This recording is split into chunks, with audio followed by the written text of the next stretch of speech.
जंगल भितर पड़ी दंता हाथीर मृतदेह। सुवर्णपुर जिला वीरमहाराजपुर वनांचल ब्राह्मणीपेटारे गाँ निकटरे जंगल में पड़ी हाथीर मृतदेह।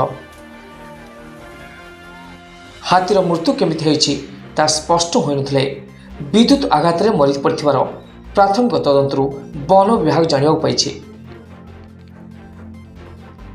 तेबे हाथीटर बयस 7 ରୁ 8 वर्ष होइथिबार सूचना मिलिछि।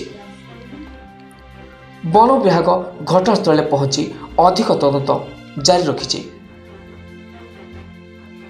आसंता काली हाथीर शव व्यवच्छेद कराଯିବ ବୋଲି जिला वनखंड अधिकारी सूचना दैछन्ति। सुवर्णपुरରୁ Manoj Kumar Manihara report OTN TV.